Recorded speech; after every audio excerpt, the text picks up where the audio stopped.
एक मशहूर कथावाचक, 60,000 अनुयायी, आधा दर्जन आश्रम और लाखों की कमाई।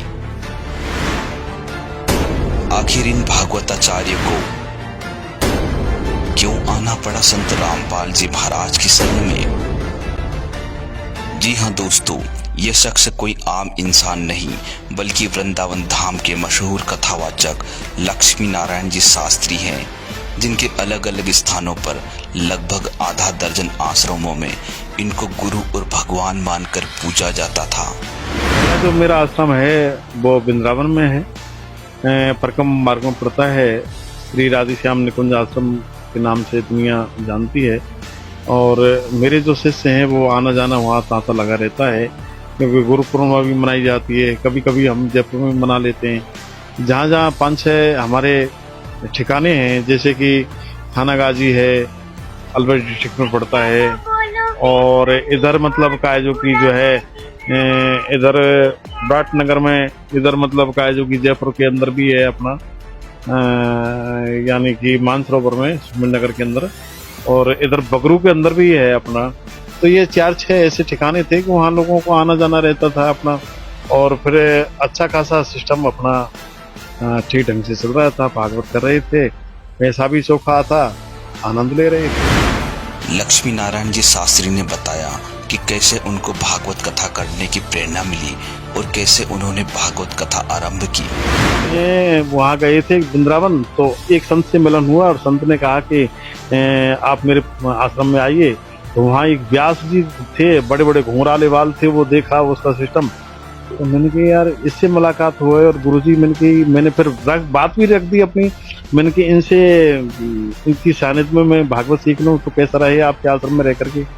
तो बहुत अति खुशी है, मेरा भी नाम होगा, आप रहिए खूब। तो उसने मुझे भागवत सिखाई, तो उनकी भागवत मेरे ऑटोमेटिक फिट हो गई और कोई गुरु नहीं बनाया। उसी भागवत से मैंने भागवत करी और मैंने सबसे पहले कासगंज की थी भागवत, कासगंज में। तो कासगंज की फोटो और वीडियो जो बनाई, वो कैसेट बनाई थी, पहले कैसेट चलती थी, अब तो मोबाइल चल गए, पहले मोबाइल ऐसे नहीं थे।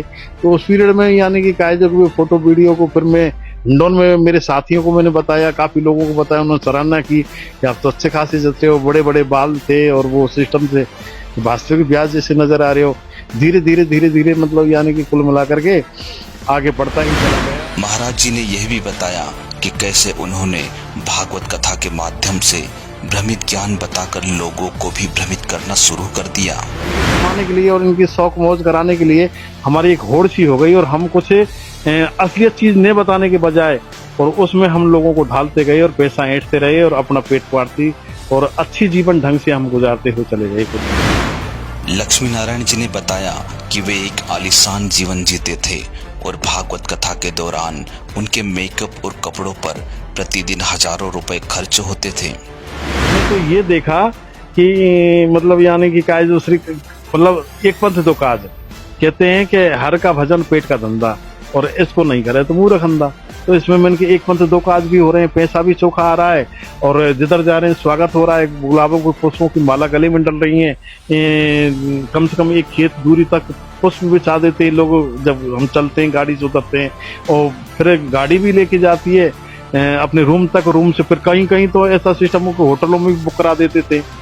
हाँ, ये देखा जाता है। हाँ, तो ये देखा जाता है। सुनो, एक होटल में हम जाया करते थे तो एक दिन का खर्चा मतलब यानी कि हमारे 18 दिन का खर्चा एक होटल में हमको 12 लाख रुपए बैठा। तो मेरा नहीं था वो पैसा, वो कमेटी वालों का था। तो बताइए मतलब यानी कि, और हमारा जो मेकअप हमारा होता था, यानी कि जब हम व्यास गद्दी पे बैठते थे तो 50-60 हजार की हमारी एक ही ड्रेस थी और हम यानी मेकअप करके हम बैठते थे तो अच्छे लगते थे, हम लोगों को आकर्षित होते थे। तो आकर्षितता पे लोग ज्यादा मोहित हुआ करते थे। मंत्र से भी मतलब नहीं है, स्वर्ग जाने से भी कोई मतलब नहीं है, सिर्फ उनको ये है कि ये ओह कितना सुंदर है, देख गोविंदा जैसी मुस्कुराहट है इसकी, दांत कितने अच्छे हैं मेरी बहन, चलो मेरे गुरुजी ऐसे नाचते हैं, ऐसे भी करते हैं। जब शास्त्री जी से उनकी कथा की फीस के बारे में पूछा गया तो उनकी फीस के बारे में जो उन्होंने बताया उसे सुनकर आप दंग रह जाएंगे। देखिए पहले मतलब जब मेरी 51-61 हजार रुपया से स्टार्टिंग, उसके बाद धीरे धीरे बढ़ते हुआ चला गया, 1 लाख पे पहुंच गया, 1,11,00,000, 21 से धीरे धीरे 2 लाख, 2.5 लाख, मतलब यहाँ तक की बात है कि लास्ट एंड फाइनल पे 21 लाख रुपया तक मैं लेके आया था।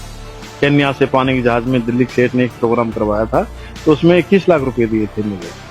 तो ऐसे मतलब यानी कि बहुत ही मतलब ये मान के चल, नोटों की गड्डियां को मैं बताऊं, वीडियो में दिखाऊंगा मोबाइल के अंदर, तो बहुत सारी नोटों की गड्डियां को लेकर के आया करता था और अच्छा खासा मतलब मेरा। दोस्तों, आखिर अपनी कथा के माध्यम से इतना धन कमाने वाला एक कथावाचक संत रामपाल जी महाराज के शरण में क्यों आया? पूरी कहानी जानने के लिए बने रहिए वीडियो के अंत तक। तो नमस्कार भैया जी। नमस्कार जी। सर जी, आपका क्या नाम है? मेरा नाम है परम श्रद्धेय श्री लक्ष्मी नारायण जी महाराज जी के नाम से जानते हैं, और हम रहने वाले हैं वृंदावन, यानी कि प्रेम मंदिर के पास में छठीकरा रोड पर मेरा आश्रम है, जिसका नाम है श्री राधे श्याम निकुंज आश्रम। तो सर जी, जैसे कि आपने बताया है कि हमारा नाम लक्ष्मी नारायण दास जी है और हम मतलब हमारा आश्रम है, तो क्या तो महाराज जी ही थे, अब बने हम लक्ष्मी नारायण दास। तो अच्छा, आप महाराज जी थे। तो आप महाराज जी, आप ये बताइएगा कि जब आप महाराज जी थे तो आपका मतलब संसार में कितना ज्ञान प्रचार था, आप क्या क्या करते थे, कथाएं वाँचते थे और क्या क्या करते थे, लोगों कितने आपके शिष्य थे, इसके बारे में बताइए थोड़ा। देखो, मैंने क्या बताऊं मैं आपके लिए, मैं यहाँ तक की बात बताऊं कि मैं राजकोट तक प्रोग्राम करके आ गया हूँ, पहली बात तो। और कभी टेकरी है, वहाँ मैंने प्रोग्राम किया है, और केन्या में पानी की जहाज में भी प्रोग्राम किया है। दिल्ली का सेठ है, उसने प्रोग्राम करवाया, उसने 21 लाख रुपए मुझे दिए। तो जैसे कि आप लाखों रुपए कमाते थे और भागवत कथा करते थे और आपके पास सब कुछ था, पैसा था, शोहरत थी, इज्जत थे, मान सम्मान सब कुछ था, तो फिर ऐसा क्या हुआ कि क्योंकि जितने भी कथावाचक हैं, जितने भी धर्मगुरु हैं, वो अपने आप में एक समझते हैं कि हमारे सामने कोई और संत नहीं है, हमारे सामने किसी के पास ज्ञान नहीं है, तो आप एक कैसे आप अपने इतने बड़े सम्मान छोड़ करके वो फिर संत रामपाल जी महाराज जी की शरण में आने का कारण क्या बना आपका? देखो, एक बार क्या हुआ कि मैं एक हिंडौन के पास में एक बिजयपुरा गाँव पड़ता है, तो हिंडौन सिटी है, करौली राजस्थान में पड़ता है। तो बिजयपुरा गांव में एक मदन मोहन जी का मंदिर है, और उस मदन मोहन जी के मंदिर में एक दीवार पर लिखा हुआ था कि अगर तुम परमपिता परमात्मा को पाना चाहते हो तो माया जाल को त्याग दो। ये माया जो ठगनी है, ये मतलब यानी कि जहाँ हम जाते हैं ऊपर तक, यहाँ यानी जो लोक होता है, वैकुंठ लोक होता है, वहाँ द्वार तक जाती है कुल मिलाकर के ये माया ठगनी। तो इनको त्यागना पड़ेगा, और त्याग में, और भागवत जो हम बांट रहे हैं, और भागवत का भी भावार्थ क्या है, और भागवत करने वाले भी वो त्याग नहीं कर रहे हैं, जबकि भागवत का भावार्थ हर कोई व्यास भी नहीं बता पाएगा, लेकिन हम बता रहे हैं कि भागवत का भावार्थ है कि भा माने भक्ति, और गे माने ज्ञान, बे माने वैराग्य, तय माने त्याग, है ना। अब ये भागवत का भावार्थ है, और जो बांटने वाले हैं ये त्याग नहीं कर रहे हैं, तो छोटे मोटे और लोगों की तो क्या मतलब वो है विसात। तो हम कहने का मतलब यानी हम सुधरेंगे तो युग सुधरेगा, और हम बदलेंगे तो युग बदलेगा। कहने का भाव ये है कि हमारे अंदर ही जब बदलाव नहीं आएगा तो हम दूसरे को कैसे सुधार कर पाएंगे। लेकिन हमारी कारण क्या है कि ये जो हमारी ये अंदर से ये रही है कि पैसा कमाने की एक होड़ सी हो गई, यानी कि एक धंधा मान लो या बिजनेस मान लो। तो मतलब मैं यहाँ पर रोकना चाहूंगा, जैसे कि आपने कहा पैसा कमाने की होड़ सी हो गई, तो जितने भी धर्मगुरु हैं क्या ये पैसा कमाने की होड़ में लगे, इनके पास भक्ति विधि सही नहीं है क्या? ये भक्ति नहीं है? मेरा कहने का मतलब ये है कि हवा का हवा बैठा हुआ है, मैं एक दावे के साथ कह रहा हूँ। इनके पास वो नहीं है कि असलियत मतलब यानी मोक्ष मंत्र नहीं है इनके पास, मोक्ष मंत्र नहीं है कुल मिलाकर के, क्योंकि ये यहाँ तक है, राधा तक जो कहते हैं राधे राधे जाप करो, और जो कहते हैं कि नारायण नारायण जाप करो, कहते हरे राम हरे कृष्ण जाप करो। राधा मेरी स्वामिनी, मैं राधे को दास, जन्म जन्म दीजियो मोहि श्री वृंदावन वास। तो तीनों लोग 14 भवन ये तेरे आधीन, मतलब राधे तक सीमित रह गए, और यहाँ तक मैं आगे आदिशक्ति दुर्गा तक ये मान लो, या निरंजन तक मान लो, नहीं आगे और जानकारी नहीं है हर किसी को। अगर ये जानकारी होती तो संत रामपाल जी की शरण में आ गए होते, ये मान लो। तो क्या संत रामपाल जी महाराज जी के पास पूरा कंप्लीट ज्ञान है? मैं ये कह रहा हूँ कि देख, अब मैं और क्या कह सकता हूँ कि स्वयं भगवान हमारे गुरु, परम सौभाग्य हमारा है, नर तन धरे हमारे बीच पधारा है। तो स्वयं भगवान ये नर के नारायण मतलब यानी मनुष्य रूप में आए, लेकिन हमारी जो सूझ वाली जो आँख है इस पर मिट्टी छाई हुई है। और ये जो माया का ये जो है पैसे का और अपमान का अहंकार के उसमें अपने आप को हम भूल रहे हैं। लेकिन हमको ये मालूम है कि हमको भोगना पड़ेगा, क्योंकि ये जो धर्म गुरु बने हुए बैठे हैं और ये जानते भी कुछ नहीं है, मतलब मंत्र कौन सा है, गृहस्थ का मंत्र कौन सा है, और मतलब यानी कि महात्मा बनने का मंत्र कौन सा है, चाहे जैसे मंत्र है। क्योंकि हमसे कंठी ले लो, ये साल भर में 5 कपड़े मिलेंगे, कुछ पैसे मिलेंगे, इस लोभ में आकर के ये मंत्र और कंठी डाल रहे हैं। तो ये खुद अपनी गति नहीं कर सकते। पर अब इनके मरने के बाद में इनकी क्या होता है कि मैंने एक सुना है और लोगों के मुँह से भी सुना है और किताब में भी पढ़ा है कि मतलब यानी कि जो ये लोग हैं और ये जो लोगों को बरगला रहे हैं और प्रलोभन में डाल रहे हैं, अंधविश्वास जो फैला रहे हैं, ये क्या है कि मतलब अजगर बनते हैं अगले जन्म में। और अजगर बनते हैं तो ये मतलब उनके लिए कुछ खाने पीने की जगह में तो माटी और कुल मिलाकर यहाँ तक की बात है कि ये जब धीरे धीरे बहुत ज़्यादा जो परेशान हो जाते हैं तो चेटी जो होती है ना, ये वो शिष्य होते हैं, वो चेटी फिर इस अजगर को खाना चालू कर देती हैं कुल मिलाकर के कि तूने हमारे संग में धोखा किया है, तूने हमको यानी कि गलत रास्ते पर लेके गया है। तो कुल मिलाकर के मैं भी कह रहा हूँ इस बात को कि हमको भी वो ज्ञान नहीं जो हमारी गति हम कर लें और शिष्यों की गति कर लें, लेकिन हम भी लोभ में आकर के इसी तरीक़ा से। लेकिन हमने जो ये ज्ञान गंगा जो गीता पढ़ी, ऐसा हुआ था कि मैं प्रोग्राम करने के लिए जा रहे थे मेहंदीपुर बालाजी, तो 4-6 हम आदमी थे, तो गाड़ी थी हमारे साथ में, तो हम नियुक्त करने के लिए जगह नियुक्त करने के लिए जा रहे थे। क्योंकि मेहंदीपुर बालाजी में एक मीन भगवान की मंदिर है, उसके पास में जगह थी और बगल में ही गायत्री माता का भी मंदिर है वहाँ। तो वहाँ बता रहे थे कि यहाँ काफ़ी जगह है महाराज जी, यहाँ काफ़ी भीड़ हो जाएगी, यहाँ प्रोग्राम कर लेंगे, आप आकर के देख लो। तो हमने सोचा कि चलो यानी घूम ही आते हैं। तो हम गए तो मंडावर में, यहाँ भी मतलब एक मंडावर गांव पड़ता तहसील, तो वहाँ लोग भी कुछ ही जानते, काफ़ी लोग जान पहचान के थे, तो उन्होंने हमें रोक लिया। तो वहाँ स्वागत के लिए पगड़ी लेके आए और मिठाई लेकर के, तो काफ़ी लोग, तो कुछ ये संत रामपाल जी के एक शिष्य जा रहा था और उसका नाम था ओमी गुजर। वो ओमी गुजर ने मतलब यानी कि मेरे से ये कहा था कि महाराज जी आप कथावाचक हैं? हाँ जी। तो उन्होंने क्या है कि वो तो सेल्फ स्टार्ट की तरह मतलब यानी लंबी रामायण चलाता रहा। फिर उन्होंने क्या है कि महाराज जी सीधी बात हमारे उसके बहस चलती रही, यहाँ तक क्या बताऊँ कि 3 घंटे हमारे वार्तालाप चले।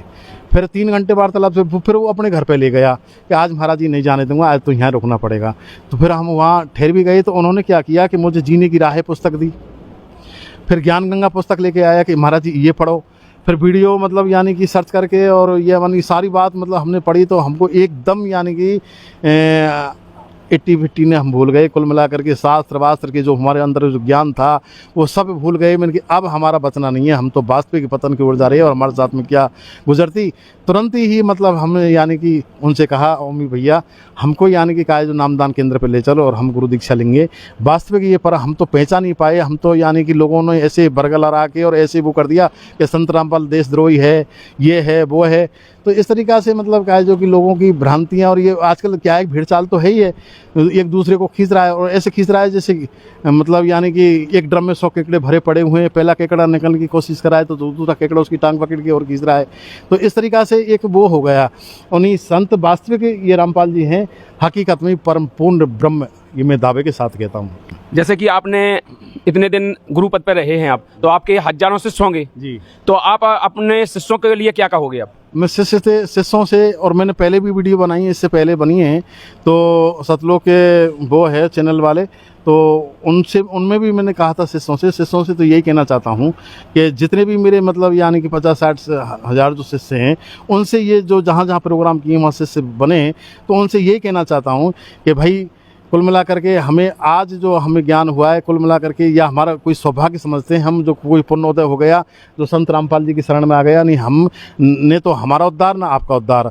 और आप लोगों से यही कहना चाहता हूँ, अब तक तो मैं आपका गुरुजी था, कहने का मतलब गुरु मुझे मानते हैं, और आप यानी फ़ोटो पे आरती की तरह इनके भोग लगते हैं, तो इस तरीक़ा से मेरा भी भोग लगता था। इस तरीक़ा से कुल मिलाकर के मेरा कहने का भाव यही है कि मैं संत रामपाल जी की जो शरण में आया हूँ, इसी तरीक़ा से आप आ जाएँ तो आपकी मतलब यानी कि दुर्गति होने के बजाय गति हो जाएगी और सतलोक के वासी हो जाएंगे।